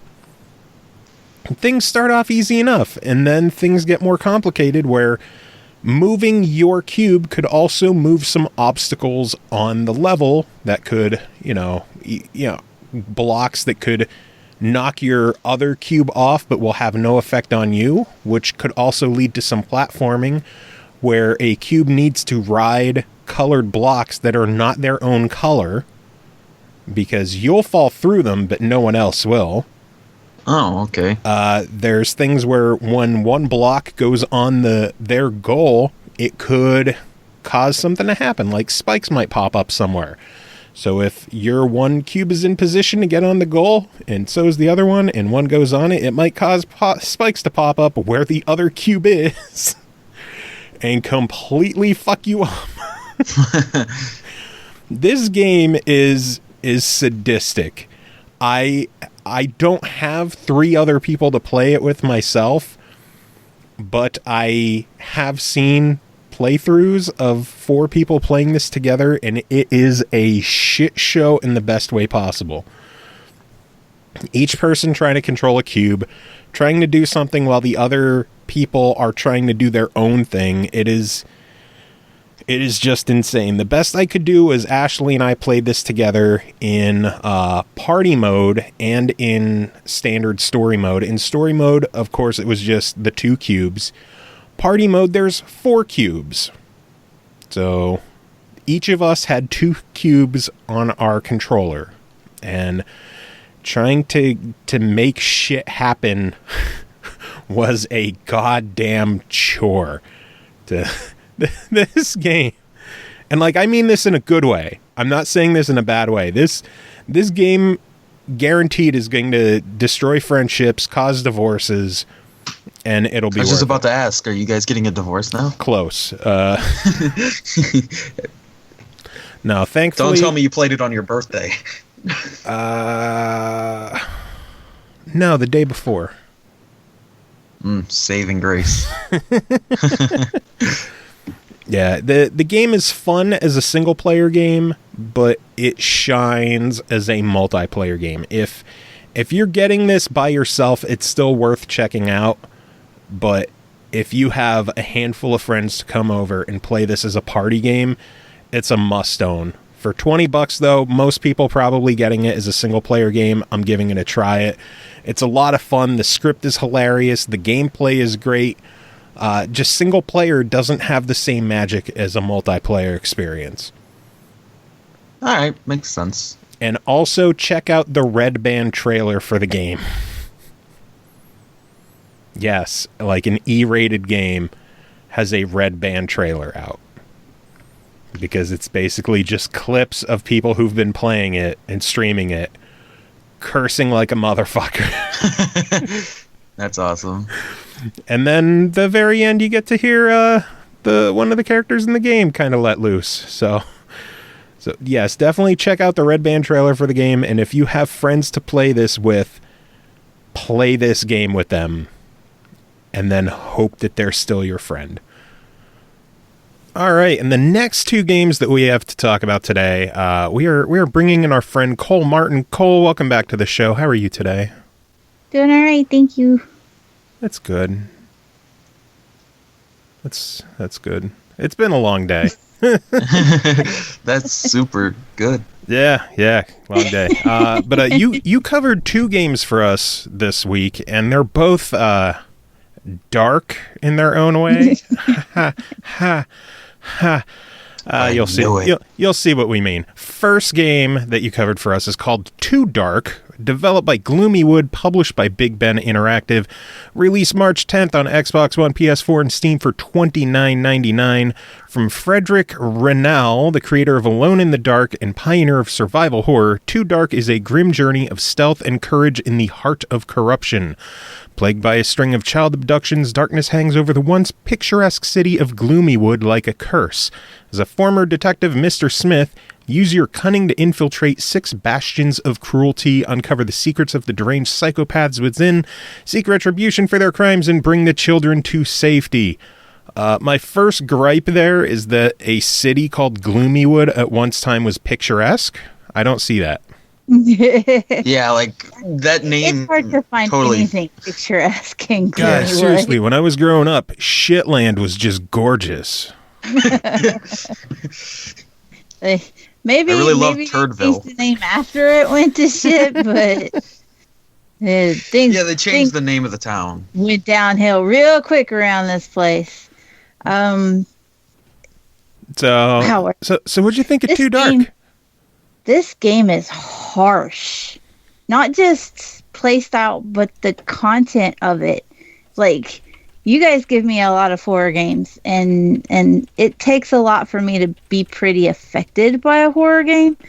But the content, just the topic and the plot in this one is pretty hard to swallow. Even for me. And I think maybe because it centers around kids, and I am a mom, that maybe it pulls on those strings a little more than it might for other people. But it jumps into the, hey, there's a lot of child rape going on real fast. Oh and wow. It's harsh. Like, you have games that come up with the warnings in the beginning, and a lot of time you're like, it's not going to be that bad. This one comes up with the disturbing content warning, you should probably take it pretty seriously. Like, sit and read that. Like, don't just... Yeah. Another warning, this ought to be a spoopy game. Yeah, it's... I don't know, there was just something about it that made it... It sat hard with me. And the game starts off with a cutscene with the detective and his wife are camping, and they're on a nice little family holiday with their kids, and shit goes downhill real fast, as is wont to do in Gloomywood. And his wife is murdered and his children are abducted. And the game picks up 7 years after these events. He doesn't know the actual status of his children. He likes to believe that they're still alive, but he's not sure. He is a detective, but he has had some problems with his position on the force after the events that happened in the beginning. Play-wise, it's a top-down kind of pixel art. The characters have a pixel quality to them, but they're also a 3D quality. It's kind of tough to describe. But one of the things is that Too Dark puts a lot of emphasis on stealth and needing to be in the dark in order to navigate the levels and to save as many of the children as you can from the rampant child predators who are just kidnapping everybody left and right in this place. and it feels incredibly morbid to laugh about that. You don't want to hear the joke I just. Instead of sexual offenders, you're a sexual defender. Yeah. Even no. You just made me go white girl. It was funny. All the evens that can't right now are so much even. The basic premise of Too Dark is that the detective has basically been haunted by the loss of his own children and trying to find them. And so he kind of goes vigilante in order to try to track down these predators and save the other children that are being abducted quite so freely in this town. And in order to do so, he will, travel through various places without the town. Each level has a set amount of children that have been abducted that the player has to locate and protect and guide to safety. In order to do that, you will have an inventory on the left-hand side of the screen. So the inventory serves multiple purposes. It lets you see if your character is in danger by being blue when you are stealthy or hidden, or being red when you can be seen. So it, in addition to that, you use your D-pad to move up and down through the items that you pick up in the level. So this lets you pick up weapons, flashlights, batteries, anything that might help you work out the puzzle so that you can save the children. One thing that they did that was actually really unique is the save system. The detectives, you actually have to move the lighter in his inventory to his cigarettes. And when he smokes, that's how he saves. Interesting. But this can actually work against you if you're trying to be stealthy and you save too many times, or you save at the wrong time and the detective could have a coughing fit. I knew that was coming. That's incredible. Then he can get caught because they would hear him. That's actually really funny. A really neat way to make over-saving even just as dangerous as not saving enough. Really got to be careful with your resources. There's a limited number of batteries. There's a limited number of bullets. You can't just go busting through and shooting everybody up. The more difficult it gets, like if it gets a little scary, then the kids will not follow the detective to safety. They may start to slack off, or they'll get scared and get noisy and draw the attention of the enemies to them while you're trying to get them to safety. So all in all, apart from the overwhelmingly heavy subject matter, the playstyle is really unique and interesting. So, sorry, I'm not saying it. Just, oh my god, echo. Yeah. Is it? Oh. Did it stop? Yeah, I don't know if it stopped. Yeah, I think it did. Yeah, sorry, I'm not saying much. It just sounds like a super bummer, like emotionally, of a game. Yeah, it's contextually heavy. Is that the word I'm looking for?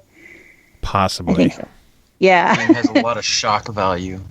Yeah, like I said, as a mom, it makes it really hard for me to even kind of enjoy something like that when it's just like incredibly casual. One of the first sections you walk in and it's like, he has a secret room in his apartment where he keeps his trophies from the predators that he takes down. And, he makes a comment when you pick up a newspaper about, well, somebody's got to stop the child rapists. And it's just very cavalier for such a heavy topic. It's a little unnerving. Man. But it sounds like a really solid game with just very, very heavy, sensitive subject matter. Yeah, exactly. So overall, I would say it's a try it, but be aware of what you're going into, and be aware that it's not something you're gonna laugh and have giggles over after the fact. This ain't a fun game. It's definitely an intense emotional kind of experience. Exactly. So go ahead. I'm sorry. How is it? Do you feel it's worth the $30 price tag? I know a lot of people are seeing the price tag and they're like, "Are you fucking kidding me? $30 for pixels?" It does feel like it's a little short, actually, given the price tag. There's not the story really isn't all that long, but it is difficult, so that kind of prolongs it a little. It's kind of like a pseudo prolonging of by just being more difficult, because like I said, you have the inventory and you have to like use your D-pad to move things up and down and to navigate. Yeah. And to, combine items and to use them. So you have to, use your D-pad to move your bullets to the gun, then equip the gun, and then shoot the gun. It gets more frustrating than it really should be. And there are times where you'll just have to do stuff over and over. Unless you've smoked yourself to death to save, you're going to be doing shit over and over and over. That's about the way they kind of prolonged the story as opposed to making it a lengthy story. Yeah. But then again, given that it's such a heavy subject matter, by the end of it, you're probably done. You're probably a little tired of hunting child rapists. So, I was. So overall, it sounds like a solid game, just definitely not for everyone. It's very, yeah, that sounds like a tough subject to. Do you think they at least handled it well? No, I think they're a little cavalier with it. Honestly, I mean it's just a little too casual for me to be like, "Oh, let's go stop some child rapists today," and it's like, wait, what? I knew that going into it. I knew, they're abducting children was part of it, but when it threw that part out there, I was like, okay, yeah, I wasn't ready for that. No, I need a break. Wow. So it's just a little too cavalier on. Seems like a sociopath kind of game.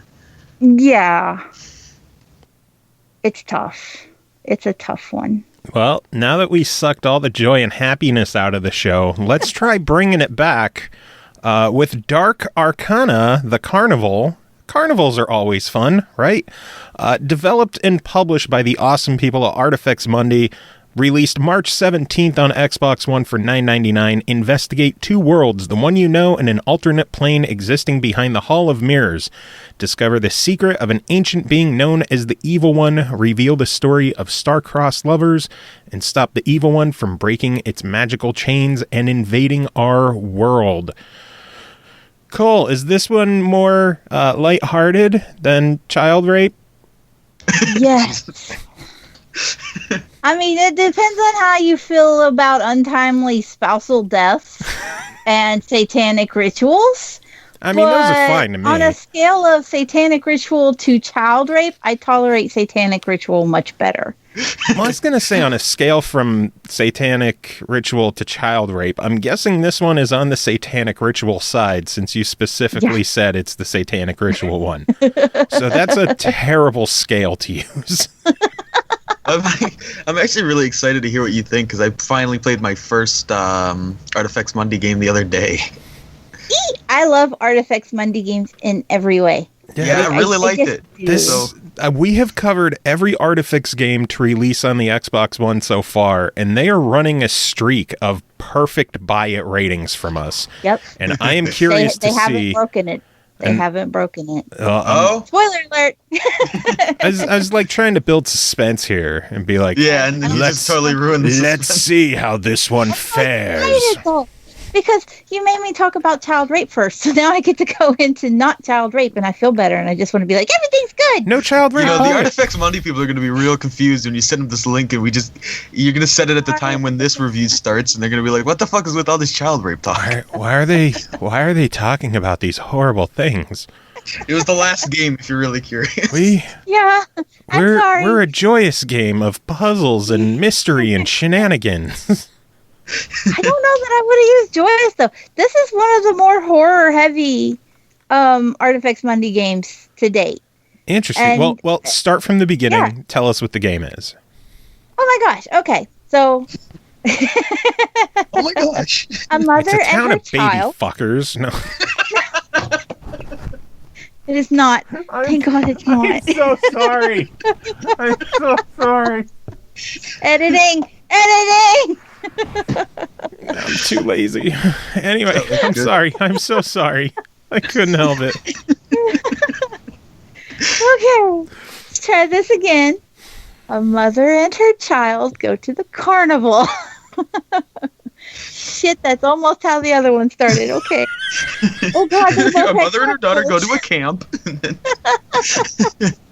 All right. No, let's get serious. So I don't know how to do serious. Thank God. Okay. God. So they go to the carnival, and following going on one of the rides, the mother and the child are separated. And so the detective is called in to investigate the mother's disappearance. The grounds manager for the carnival, though, is not particularly doing his best to be helpful and is a little on the shady side. So after running through a series of puzzles and stuff to try to catch up to him, the detective discovers that he is attempting to carry out a ritual, satanic ritual, in a mirror world in order to revive his wife, who died several decades prior to in an accident at the carnival. So, as with all Artifex Mundi games brought to Xbox One to date, we have a strong female detective leading the charge, solving the puzzles, working her way through the hops, and just generally trying to save the day and save this mother and find out where she's disappeared to. It plays pretty much like every other Artifex Mundi game. There's the general Which puzzle. isn't a bad thing, because It's they've not all at been all great. bad. I think that's the good thing, is that when you see one of these games, you know what you're getting. If you've played any of them, you can count that every one of them is going to play as smoothly. Everyone is going to have a good story. Every one of them is going to keep you interested, and it's not going to be something where you're like, oh, I got to trudge through this game again. It's something you're going to sit down. You're going to be like, well, I can't stop now. I've got to find out why they're doing the satanic ritual. And then before you know it, you're 4 hours in and you've got all the achievements, and you're like, hey, that was nice. At least you know that's what you're going to get when you load up one of these games. You're not getting surprised in the first chapter. Nice. But as far as this one goes, though, Dark Arcana, it is story-wise shorter than the other Artifex Mundi games have been. I don't know if maybe it was one of their earlier ones that they have just ported, and so, maybe it was just a shorter story as they were starting out, or what have you. Not that that's always a bad thing, because there have been a handful of Artifex games where I've been like, all right, this could end now. Oh, God damn it, another chapter. So yeah, I don't think I've ever felt that way. You played one. Yes, but I played one of the longer ones. Well, how do you know if it was longer if you haven't compared it to any others? Well, just based on the TA time to complete. Both other people told me, because I haven't done it myself. Whatever. There's minimal baby raping in this version. Well, there wasn't any in Nightmares from the Deep 2 either. So. Very true. There was not. Don't know about the other ones. Anyway. No, I'm pretty sure up until this point we've been safe. I know some of the Artifex games like to throw in like their own little unique twists on what kind of mini games are in there. Which was the one that like didn't even have the mahjong in it. Is there any kind of fun spin on this one? In exchange of doing the hops in this one, you can actually switch over to play Monaco, which was I don't think Monaco has been in any of the other ones yet. Monaco. I don't know what Monaco is. Yeah, Monaco is a card game, and you have to make pairs with the cards to as you do. Then it fills up the rows and the columns, and the little special bars get rid of the hop items you were supposed to find. Nifty. That sounds cool. I think there's even an achievement for doing one of them in just 15 seconds. So it's Speaking of achievements, I do have to bring this up because I took notice to this. There's some fucky achievement numbers in this game, huh? There are. This is the first one, the first Artifacts Monday game to pull that mess. But there are 2 1G achievements and 1 3G achievement, and they are actually missable if you don't get them your first time through. Oh. You better hope you get them the second, and if you don't get them the second, you better hope you enjoy the game because you're going for a third. Yeah, Shiz did that last night. He had to do 3 playthroughs. Yeah. This is one of the first ones to do that. Motherfucker. But do you at least for a moment I got to enjoy. For the so-called OCD achievement hunters, do you think this is a deal breaker? No, because it is easy to get them. If you look at a guide or what have you, it's as simple as, oh, hey, don't forget to click this when you go by. And you can even go back. In fact, when I did it my first playthrough, I did my first playthrough, I did the second, and as I got to the end of the second, when I played, the achievements were live. And so I didn't know I had missed the one for there is a shooting range and you have to get could beat the shooting range puzzle in the first try. I didn't know it. And I had already got all the other achievements, and I had just so happened to stop on my second playthrough right before the shooting range. And so all I had to do was load it up, do the puzzle, and turn it back off, and I was done. Nice. I had got the completion. So if I can do it on accident without even knowing what the achievement list is, nice. I think most people should be able, unless you shiz, bless his heart. Most people should be okay, though. That's like the most insulting thing a Southerner could say, too. Bless his heart. An atheist Southerner, too. Oh, my gosh. Oh, God.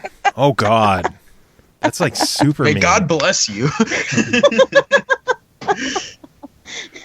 My bad. So, but yeah, it's do we overall. even need to ask your overall thoughts on this? Because well, you kind of already spoiled it, but officially, give us the verdict. Officially, buy it. You won't be upset that you did. Oh my God, I didn't see that coming. I thought it was going to be a denial. Shocking. No. Shocking. Some things. I'm telling you. You just never know how it's going to end. So Artifacts keeps their perfect streak going. That is exciting to hear. How many titles have they brought to Xbox now? Oh God, I should look it up. Artifacts. Because they had 47 on Steam, right? Jeez, that's a lot. I don't know if it's that many. I think they have a bunch on there, but like there's a bunch of bundles and stuff. There's 8. 8 on Xbox? Yeah, 8. Yep. I was thinking 8 or 9. So, Clockwork Tales, Dark Arcana, Enigmatis 1 and 2, Nightmares from the Deep 1 and 2, Grim Legends, and then Eventide. Yep. Eventide is a game Nightmares from the about Deep are my Pearl favorite. But Jam. I'm curious to see where the sequels for Dark Arcana go. Because there's a sequel. Do they There's exist always- on Steam? Not on Steam. Ooh. I think there's one on mobile though. Yeah. Ugh. I like Artifacts Monday games, but not well enough to play on mobile. Exactly. Screw mobile. Well, Cole, thank you for tackling 2 darker games this week. Thanks for putting up with my antics. It's so hard to make jokes about it when one of the games is... Yeah. You say it's hard to, but we did. We did. Which shows you how horrible we are as human beings. Hey, as long as you're not the one actually committing the crime, who cares? Very true. Well, Cole, any final words to wrap this up? Play more Artifacts Monday games. Bring us more Artifacts Monday games, too. That would be good. That's my final words. I want to beg Artifacts Monday for more games. And final game to talk about tonight is called Neurovoider, developed by Flying Oak Games, published by Plug-in Digital. It released March 17th on Xbox One, March 14th on the PS4 for $13.99. Neurovoider is a twin-stick shooter RPG set in a cyber-futuristic world about brains shooting around evil robots with nuclear rocket launchers. Battle through the horde of vigilant robots, boost your character with the smoking remains of your victims, and defeat the master Neurovoider. CJ, what did you think of this? I didn't think anything, because I told you earlier that if I could get Slam Sand to work, then that's the game I'd play. You son of a bitch. Go back and read what I sent you. I said, if not, then I'd play Neurovoider today. I said, I'll see if Slime Sand will work. If not, I'll play some Neurovoider. I'm literally reading it. God damn it. You didn't read that correctly. Well, thankfully, I played Neurovoider because I don't fucking trust you to do shit. So I'll give one opinion today. You could give another one on our next episode. Neurovoider is twin stick action shooter. You are a brain in a tube. You break out and then you inhabit the body of a robot. There are 3 standard robot types. One is like a more melee focused character. One is a standard shooter character. And then one is a more defensive oriented character. Each has their own distinct weapons. As you go through the game and you destroy enemies, roguelike, so levels are always different. You have an option of 3 different levels to pick from. Each has their own set size, number of elite enemies in the level, and amount of loot you can get in the level. So you kind of got to judge what level you want based on those 3 factors. Every now and then you might see a special stage pop up, like one that's mostly darkness, one that is just packed with elite enemies, and you got to get through and, kill bosses, make it through the game, and survive. It is playable with up to 4 players because I am a lonely person. I have only played by myself because I like to play with myself. Jizz jokes. Controls, wonderful controls. Move around with one stick, aim with the other. Guns are tied to the 2 triggers. You have a primary gun, a secondary gun. You have a special ability that is either an active or a passive ability, depending on what you pick when you're creating your character. You also have, at least for the character I used, a rampage mode, which basically activates both guns at a super high speed. The 2 other classes have their own unique special skills. I believe the Fortress is puts up a shield, and the dash type does a super quick ninja attack. I really didn't mess with those at all. I primarily played as the Renegade, which is just run and gun kind of guy. You go through the stage, you destroy the targets that you gotta destroy. You go to an intermission section where you can check out all the cool weapons and robot parts that you collected in the level, and then you can junk what you don't need. Cool enough, in between stages, you could actually change your robot's class based on the items that you equip. Oh. So if you want to dabble in the melee character and you found some robot parts for that class of robot, you can equip them and change your class mid-game, depending on if that's what you want to do. Scrap the stuff you don't need, use that money to power up the equipment that you do have, and move on. It feels a lot like Binding of Isaac or Crypt of the Necrodancer, where you just go as far as you can, hope you beat it, but if you die, start over. It's not a big deal because the game's fun. They also have daily challenge runs where everyone gets like the same level layout and, get as far as you can if you can. And achievement hunters will want to pay attention to that because there's stuff of like doing it for a full week. There might be one for like a full month. I don't remember. Yeah, there was. It was 30-day. So be prepared to play the game a lot. And I think you will, because for $14, I am addicted to this game. Like, hopelessly addicted. I haven't been playing nearly as much because I expected CJ to be reviewing this one. You told me that it could wait until Thursday. Mm-hmm.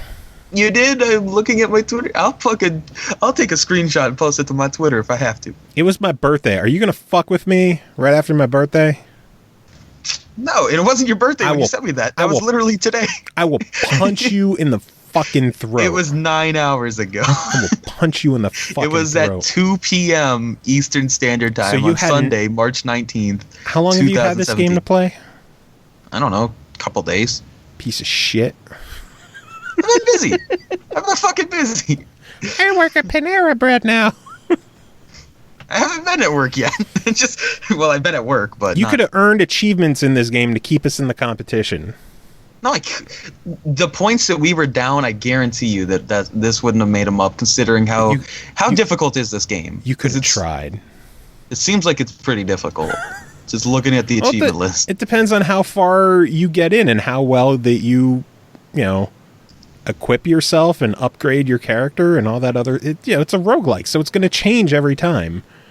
But my vote for $14. We could discuss it again on Thursday. For $14, this is a fucking buy it because I love this game.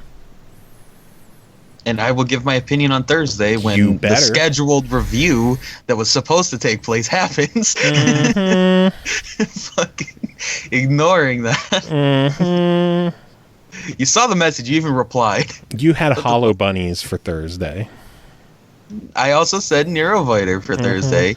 I said, I'm not sure what to cover. I thought Hollow Bunny and Neurovoider were for Thursday. I can attempt to see if Slime Sand will work correctly.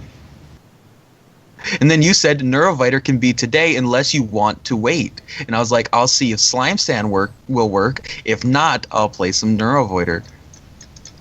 Those are the 3 lines of dialogue. And then, did you tell me either way?